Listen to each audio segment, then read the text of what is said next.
Happy Taco Tuesday, Miami Heat Nation. Your boy Ernest here. I am back with another Miami Heat Talk adventure.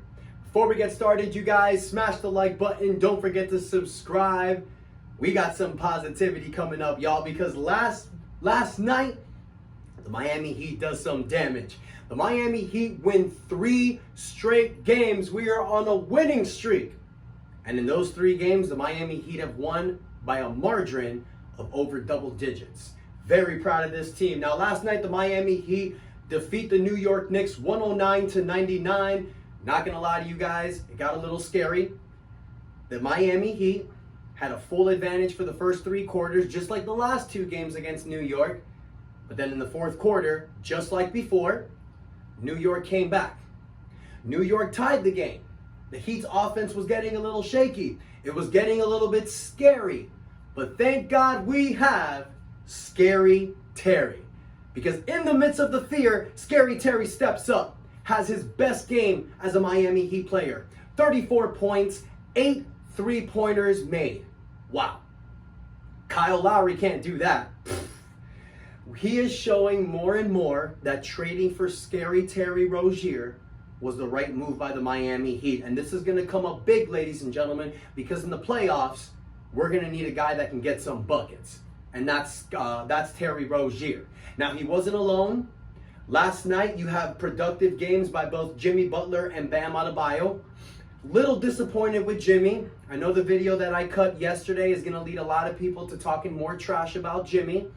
Last night, he gives you a mediocre game. 17 points, 5 rebounds, 6 assists. He had 13 points in the first half. So I'm thinking it was going to be a big Jimmy game. He only made 1 field goal in the second half. You get 15 points and 9 rebounds from Bam Adebayo. Bam was doing his job on the defensive end, really held it down in the 4th quarter. But the guy that I got to give props to, y'all, my player of the game. I know it's Terry Rozier, obviously, but you guys know that I like to give like the side hustle player of the game, Haywood Highsmith. Because when the New York Knicks went on that 11-0 run in the 4th quarter and tied the game, all looked scared. Everybody was like, oh no, myself included. And then Haywood Highsmith just stares his defender down, knocks down that 3-point shot.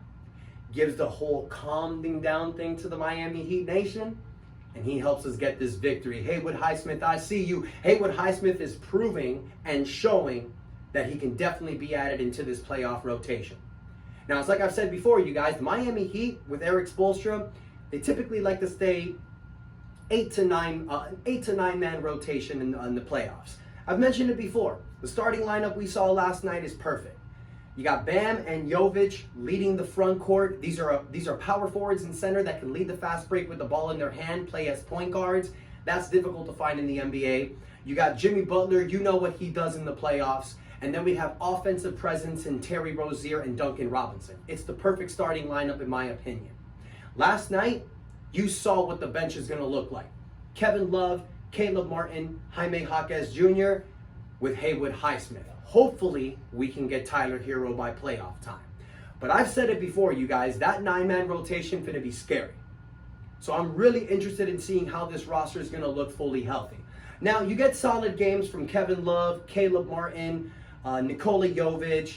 Duncan Robinson and Jaime Jaquez don't really do that good. We know Duncan's coming back from injury. Jaime Jaquez, I'm a little concerned about. He only played 12 minutes last night.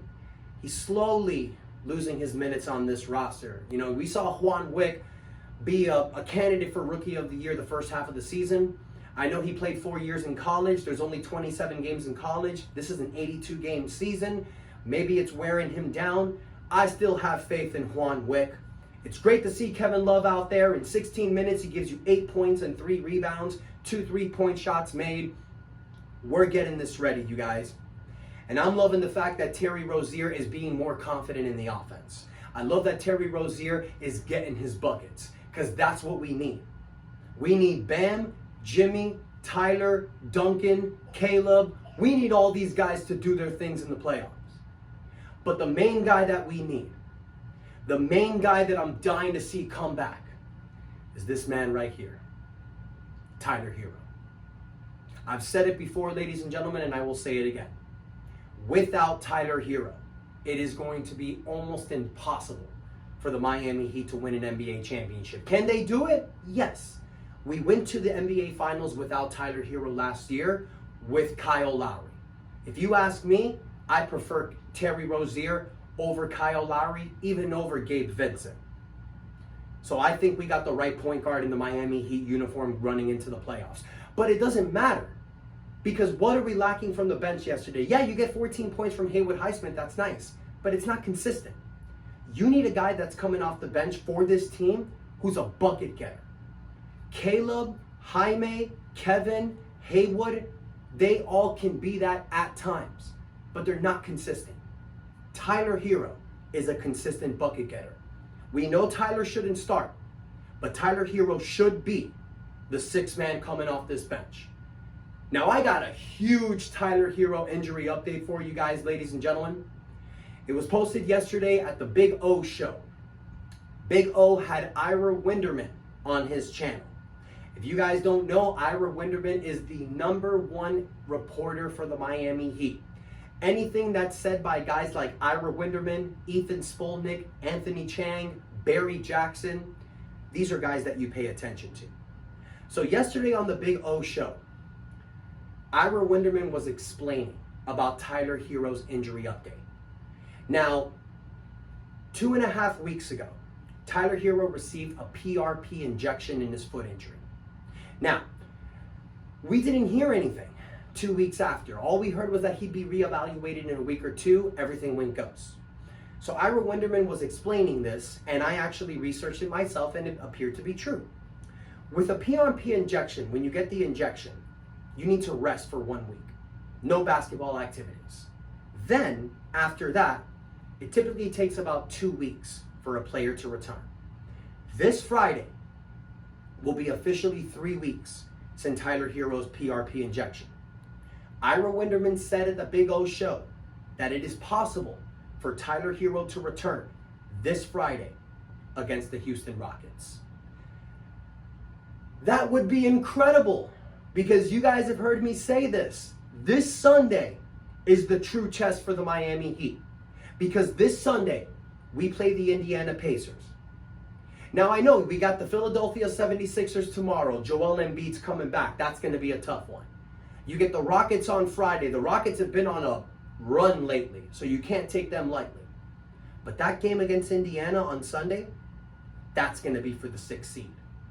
If the Heat lose that game, we're a play-in team, my opinion. We could get lucky, but you got to win these games.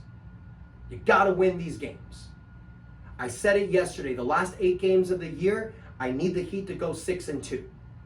6-2 would be perfect. Now, you got the last 2 games of the season against the Toronto Raptors. Toronto's trying to get their first-round draft pick, so I think they're going to throw those games away. I think the Heat's going to get those dubs, but you know this Heat team, we can screw that up.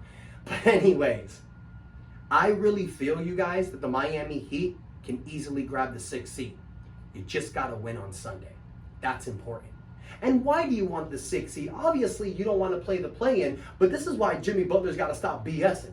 We need Jimmy Butler to get in Hemi mode now.